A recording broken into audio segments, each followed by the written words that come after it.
Hello everyone, welcome to the grow of pharma. तो आज इस वीडियो में हम लोग बात करेंगे pharmacology classification and mechanism of action की हमारी जो सीरीज चल रही है। आज इसका लेक्चर नंबर 9 होने वाला है और आज इस वीडियो में हम लोग बात करेंगे anti fungal and anti leprotic drugs के बारे में। ठीक है, इससे पहले 8 लेक्चर्स ऑलरेडी कवर हो चुके हैं जिसमें आपका सीवीएस पूरा हो गया है। देन आफ्टर दैट हमने anti introduction to anti microbial agents काफ़ी कंप्लीट कर दिया। लास्ट लेक्चर में हमने एंटी ट्यूबरकुलर एजेंट्स कंप्लीट किया था और आज के इस वीडियो में हम लोग anti fungal and anti leprotic complete करेंगे और उसके बाद हम anti viral, anti malarial and after that anti cancer करके पूरा का पूरा जो एंटी माइक्रोबियल का पोर्शन है वो हम कंप्लीट कर देंगे। ठीक है, तो आज फिर फटाफट से वीडियो को स्टार्ट करते हैं। तो सबसे पहले हम लोग देखेंगे कि इंट्रोडक्शन पोर्शन में हम लोग देखेंगे सबसे पहले हमारा जो होने वाला है वो होने वाला है एंटी फंगल के बारे में। ठीक है, तो एंटी फंगल क्या होता है पहले उसके बारे में बात करेंगे। तो fungi are universally present in nature but only a few are pathogenic to man. मतलब ऐसा नहीं है कि जितने फंजाई प्रेजेंट होते हैं सारे हमारे लिए हार्मफुल हैं, केवल कुछ जो है वो ह्यूमंस के लिए पैथोजेनिक होते हैं। और वो कौन कौन से हैं, उनका जो एक स्पेसिफिक ग्रुप होता है जिसको हम लोग क्या बोलते हैं, जिसको हम लोग बोलते हैं यू माइसिटिस। ठीक है, यू माइसिटिस ग्रुप के वो फंजाई होते हैं। उसके बाद आगे हम लोग बात करते हैं नेक्स्ट कि मोस्ट कॉमन फंगल पैथोजेंस जो होते हैं वो कौन से होते हैं। डर्मोफाइट्स होते हैं, कैंडिडा होते हैं, एस्परजिलस, क्रिप्टोकोकस, राइजोपस, हिस्टोप्लाज्मा, न्यूमोसाइटिस, टैबोसरेट्स, एल्बीसियंस हो गए, बाकी सारे भी हैं आपके, तो ये सारे आप देख सकते हो।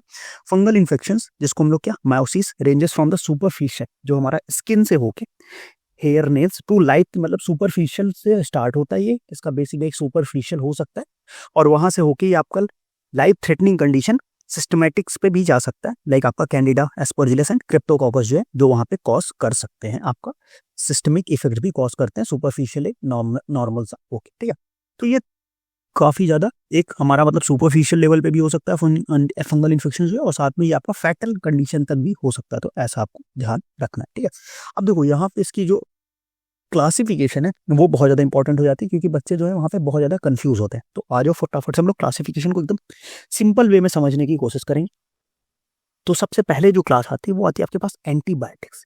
ठीक है, अब एंटीबायोटिक्स जो है उसमें 3 क्लास आती है आपकी। पॉलीइन्स आता है, इको इकिनोकैंडिन्स आते हैं और हेट्रोसाइक्लिक बेंजोफ्यूरॉन्स आते हैं। ठीक है, 3 क्लास आती है किसमें, एंटीबायोटिक्स में। अब एंटीबायोटिक्स की हमारे पास 3 पहली क्लास जो है पॉलीन्स। पॉलीन्स में हमारी कौन सी क्लास आ जाएगी, पॉलीन्स में आपका आ जाएगा क्या, एम्फोटेरेसिन बी आ जाएगा और नेस्टैटिन आ जाएगा। 2 ड्रग जो है वो आपकी पॉलीन्स में आ जाएगी। इसके अलावा आपका हेमाइसिन और नेटामाइसिन भी आ जाते हैं। देन आपका आता है इकिनोकैंडिन्स जिसमें आपको कैस्पोफंजिन हो गया, मिकाफंजिन हो गया और एंड्यूलाफंजिन, ये जो है फंजिन क्लास की जो ड्रग है वो इकिनोकैंडिन्स के अंदर आ जाएंगी आपकी।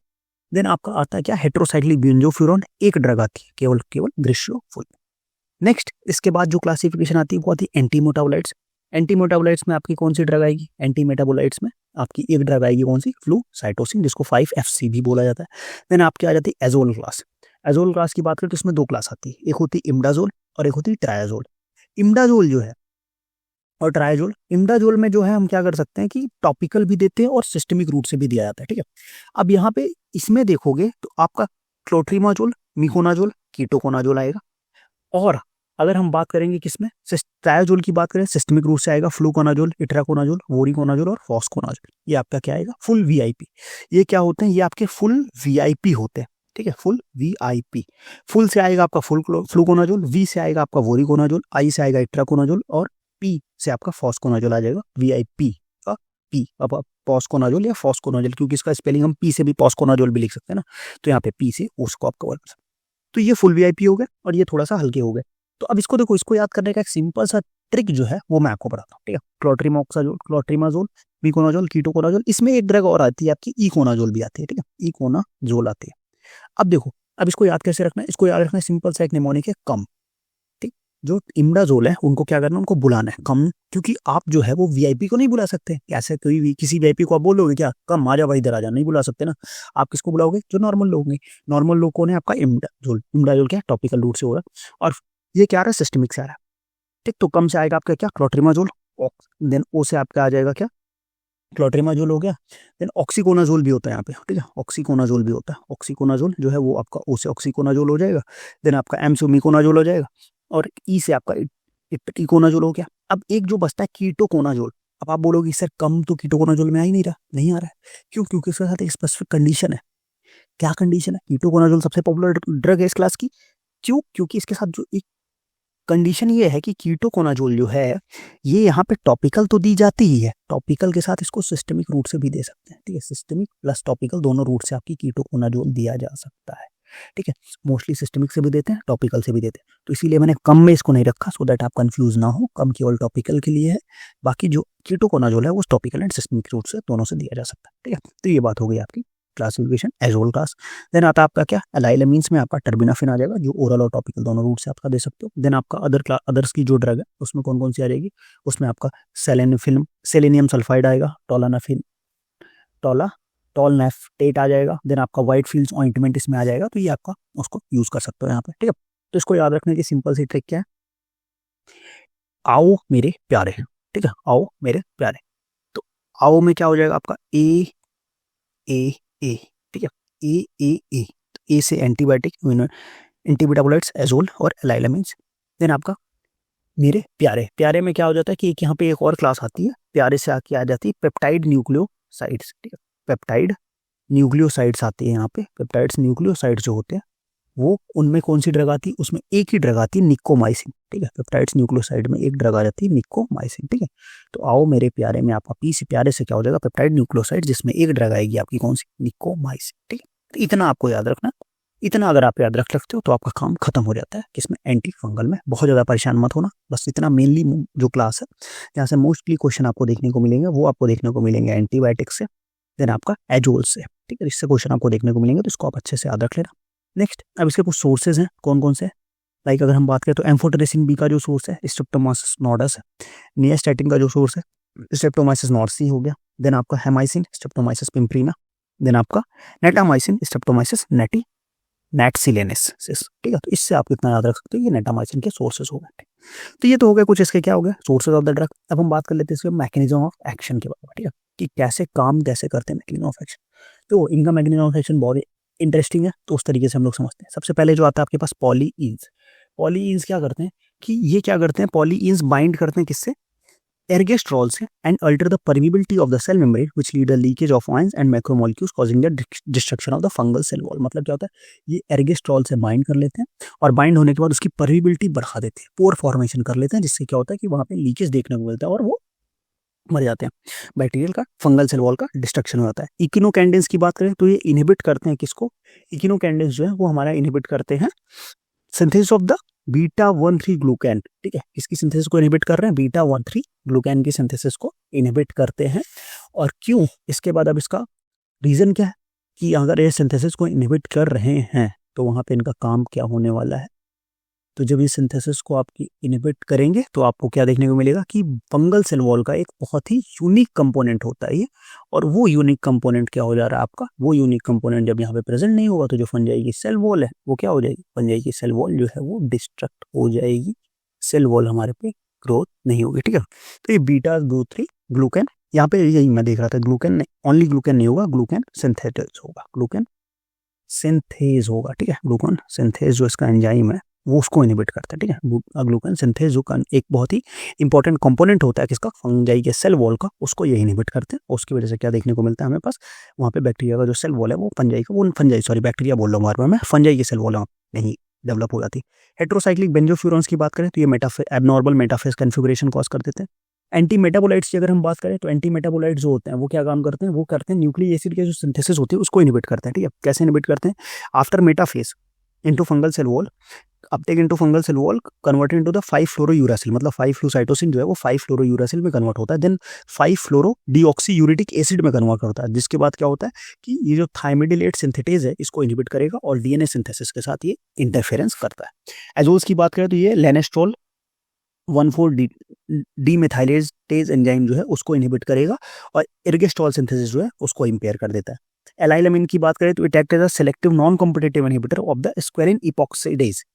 स्क्वेलिन इपॉक्सिडेज क्या होता है कि हमारा लेनेस्ट्रॉल की सिंथेसिस में काम करता है and indirectly inhibit the biosynthesis of the ergosterol, क्योंकि एर्गेस्ट्रॉल की सिंथेसिस को ये क्या कर रहा है हमारा एलाइलामिन जो है वो इनहिबिट कर देता है। क्यों, क्योंकि जो स्क्वेलिन होता है वो स्क्वेलिन 2,3 इपॉक्सिडेज की प्रेजेंस में किसमें कन्वर्ट होता है, स्क्वेलिन 2,3 ऑक्साइड में, देन आफ्टर दैट वो लेनेस्ट्रॉल में कन्वर्ट होता है। तो उसके बाद यहाँ पे स्क्वेलिन 2,3 इपॉक्सिडेज को ये इनहिबिट कर देगा, तो वहाँ से कन्वर्जन नहीं होगा, तो अल्टीमेटली ये लेनेस्ट्रॉल फिर जाके हमारा किसमें, एर्गोस्ट्रॉल में कन्वर्ट होने वाला था, तो एर्गोस्ट्रॉल की सिंथेसिस नहीं होगी।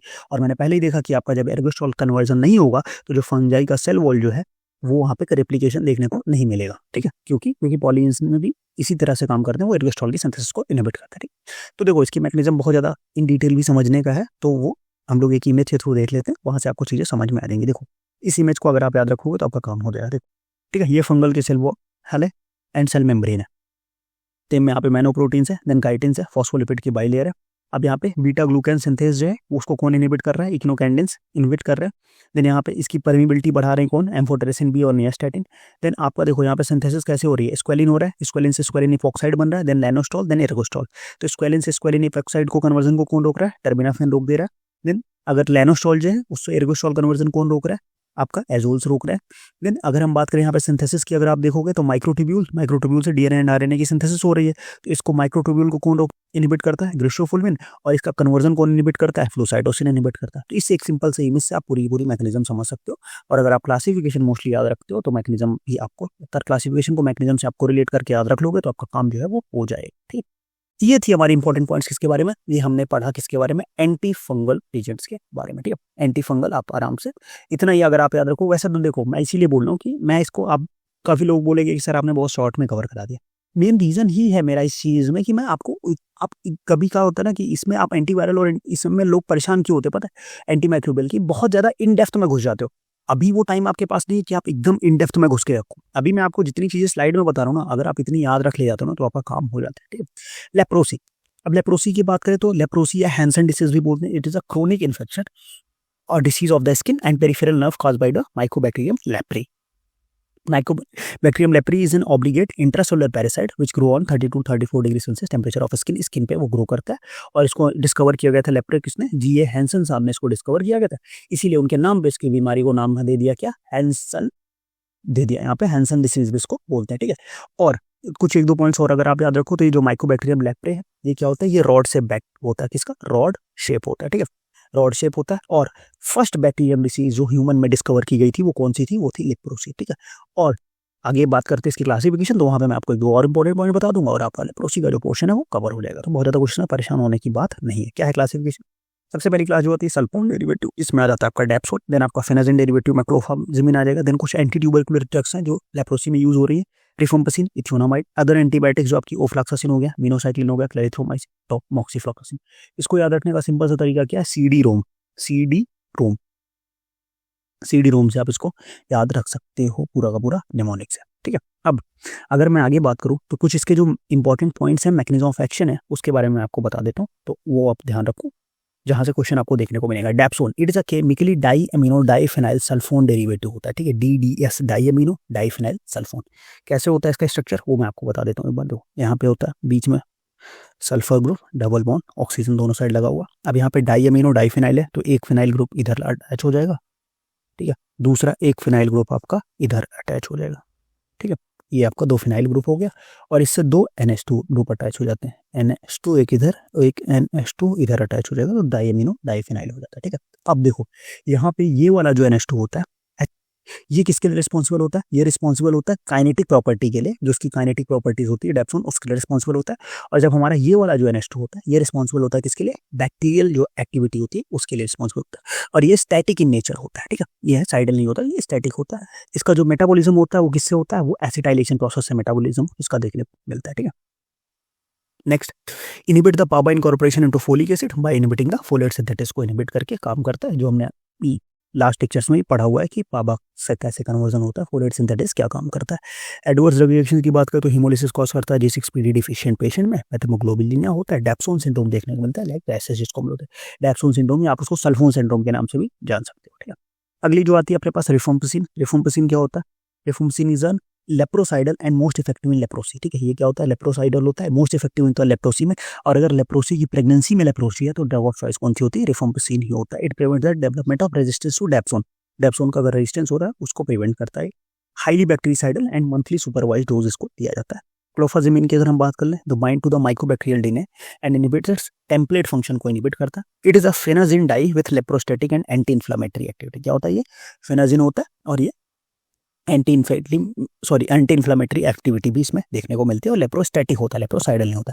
इसका एडवर्स ड्रग रिएक्शन जो है ये इंपॉर्टेंट है, इससे क्वेश्चन पूछा जा चुका है। Reddish black pigmentation of skin देखने को मिलता है, इसका एक एडवर्स ड्रग रिएक्शन है, ठीक है, समझिए बात को। नेक्स्ट, इसकी ट्रीटमेंट की अगर हम बात करें तो लेप्रोसी जो है वो हमारी मल्टी ड्रग थेरेपी से ट्रीट किया जाता है, because treatment of leprosy with only one anti leprosy drug हमेशा रेजिस्टेंस डेवलप कर देती है। अब मल्टी ड्रग में कौन कौन सी आती है आपकी, डेप्सोन, रिफाम्पिसिन, क्लोफाजिन का कॉम्बिनेशन आ सकता है, क्लोफाजिमिन, ओफ्लॉक्सासिन, क्लैरिथ्रोमाइसिन का कॉम्बिनेशन देखने को मिलता है। देन अगर हम बात करें रिफाम्पिसिन, ओफ्लॉक्सासिन, मिनोसाइक्लिक का कॉम्बिनेशन देखने को मिलता है। ठीक है, तो यहाँ पे जो और दो तरीके की लेप्रोसी का वो होता है, एक होता है पॉसीबैसिलरी, दूसरा होता है आपका क्या, मल्टीबैसिलरी। ठीक है, तो पॉसीबैसिलरी में बात करें तो 6 मंथ्स का होता है, रिफाम्पिसिन मंथली सुपरवाइज डोज दिया जाता है, बाकी जो डेप्सोन है वो डेली चलता है। मल्टीबैसिलरी की बात करें तो 12 मंथ्स का होता है, रिफाम्पिसिन एंड जो क्लोफाजमीन है वो मंथली सुपरवाइज होता है, एंड डेप्सोन प्लस क्लोफाजमीन जो है वो डेली भी इसमें दिया जाता है पॉसीबैसिलरी में। समझ गए बात को? तो ये हमारा, और इसका जो ड्यूरेशन 12 मंथ्स एंड 6 मंथ्स का आपको ड्यूरेशन देखने को मिलता है। ठीक है, क्लोफाजमीन क्या होता है कि यहाँ पे आपको देखोगे क्लोफाजमीन आप 2 बार देख रहे होगे, तो इससे आपको कंफ्यूज होना है। मंथली सुपरवाइज्ड का मतलब क्या है कि clofazimine 300 mg once in a month देते हैं, और 50 mg जो होता है वो डेली दिया जाता है। तो सुपरवाइज का जहाँ भी मतलब है, मतलब आपका फिजिशियन के अंडर सुपरविजन आपको दिया जाएगा, और बाकी जो है वो सेल्फ एडमिनिस्ट्रेड, मतलब आप खुद से भी ले सकते हैं। ठीक है, तो यहाँ पे ये आपको देखने को मिलेगा। पॉसीबैसिलरी में आप देखोगे तो क्लोफाजमीन आपको नहीं, रिफाम्पिसिन और डेप्सोन में काम हो जाएगा, बट मल्टीबैसिलरी में आपको क्लोफाजमीन दिया जाता है। और ये जो कॉम्बिनेशन है डेप्सोन, रिफाम्पिसिन और क्लोफाजमीन का, ये सबसे बेस्ट कॉम्बिनेशन होता है टू ट्रीट द किसको, लेप्रोसी। और एक और याद रखना, क्लोफाजमीन जो है उसको प्रेगनेंसी में अवॉइड किया जाना चाहिए during early pregnancy and in patients with liver और किडनी डैमेज। जो पेशेंट्स के अर्ली प्रेगनेंसी और जिसमें लीवर और किडनी डैमेज हो, उसमें इनको हमें अवॉइड करना चाहिए। ठीक है, सो दैट यहाँ पे हमें कोई एडवर्स इफेक्ट देखने को ना मिलेगा। ठीक, तो ये हमारे पास बात हो गई किसके बारे में, लेप्रोसी के बारे में। समझ गए बात को? कि और कुछ अब 2-3 पॉइंट्स मैं आपको बता दूं। सबसे पहले, all anti leprotic drugs are leprostatic होते हैं एक्सेप्ट रिफाम्पिसिन जो मैंने बताया, और rifampicin is most effective and fastest acting drug in leprosy. Rifampicin prevents the development of resistance to dapsone, जो हमने आगे बात कर ली है। डेप्सोन का मेटाबॉलिज्म किसमें होता है, एसिटाइलेशन से। और हम बात करें तो क्लोफाजमीन क्या है, हमारी फेनाजिन डाई है, और क्लोफाजमीन एक ओनली ऐसी एंटी लेप्रोटिक ड्रग है जो टॉपिकली एक्टिव होती है और एंटी इन्फ्लेमेटरी एक्शन भी देखने को मिलता है। ठीक है, तो अगर हम एंटी लेप्रोटिक एक्टिविटी अगर कंपेयर करना चाहें कि सबसे ज्यादा किसकी होती है, तो अगर हम इसमें कंपेयर करना चाहें तो सबसे ज्यादा जो एक्टिविटी आएगी वो आएगी आपकी किसकी, रिफामाइसिन की, रिफाम्पिन। देन आपकी आएगी, उसके बाद आएगी आपकी मिनोसाइक्लिन है। ठीक है, देन उसके बाद आपकी आएगी किसमें, देन आपकी क्लैरिथ्रोमाइसिन की आती है। तो ये है क्या, एंटीबैक्टीरियल एक्टिविटी, एंटी लेप्रोटिक एक्टिविटी का कुछ चार्ट है जो आप देख सकते हो। ठीक है, अब कुछ क्वेश्चंस कर लेते हैं। Mechanism of action of ketoconazole is primary through. Ketoconazole कैसे काम करता है, फटाफट से बताओ, मैंने ऑलरेडी बता रखा है। कीटोकोनाजोल जितने भी एजोल्स होते हैं वो कैसे काम करते हैं, एर्गोस्ट्रॉल की सिंथेसिस को इनहिबिट करके काम करते हैं। Skin discolouration from the red brown black is caused by, किसके द्वारा, डेप्सोन, क्लोफाजमीन, इथाम्ब्यूटोल। अभी हमने बात करी क्लोफाजमीन क्या होती है, डाई होती है, वो स्किन डिस्कलरेशन कॉज करती है। RBCs are hemolyzed by dash in G6PD deficiency patient, मैंने बताया था इसका एडवर्स इफेक्ट, इसका डेप्सोन का एडवर्स इफेक्ट है hemolysis in G6PD deficient patients. Treatment of systemic fungal infection है, किसके द्वारा सिस्टमिक फंगल इन्फेक्शन ट्रीट होता है, एम्फोटेरेसिन बी के द्वारा। Which of the following is not an anti fungal agent, amphotericin B, clotrimazole, hamycin, neomycin. अगर जिसने last lecture में लिया होगा उसमें हमने बात करी थी किसके बारे में, एमिनोग्लाइकोसाइड के बारे में। और एमिनोग्लाइकोसाइड में हमने बात करी थी कि जो टॉपिकल होते हैं, 2 होते हैं टॉपिकल, एक होता है न्यू फ्लावर जिसमें हमने बात करी थी, न्यू से क्या था, नियोमाइसिन, और नियोमाइसिन क्या है हमारा टॉपिकल एमिनोग्लाइकोसाइड एजेंट है, ना कि एंटी फंगल एजेंट है। ठीक है, इसी के साथ हमने anti fungal and anti leprotic agents को भी कंप्लीट कर दिया। कैसा लगा सेशन, कमेंट बॉक्स में जरूर बताना। जाके व्हाट्सएप ग्रुप ज्वाइन करो, टेलीग्राम चैनल एंड इंस्टाग्राम पे भी आप हमें फॉलो कर सकते हो। ठीक है, बाकी अगर आपको नोट्स चाहिए हमारी वेबसाइट पे फ्री ऑफ कॉस्ट आप नोट्स जाके डाउनलोड कर सकते हो। क्वेश्चन प्रैक्टिस हमारी वेबसाइट पे आप फ्री ऑफ कॉस्ट कर सकते हो। और अगर आपको अपना 1-to-1 सेशन बुक करना है, अपने स्टडी को कैसे प्लान करना, रिवीजन कैसे प्लान करना, इससे रिलेटेड अगर आपको कोई इशू है तो आप 1-to-1 सेशन मेरे से बुक कर सकते हो वेबसाइट पे जाके। ठीक है, तो आज का वीडियो हम लोग यहीं एंड करेंगे, मिलते हैं नेक्स्ट वीडियो में, तब तक के लिए बाय बाय।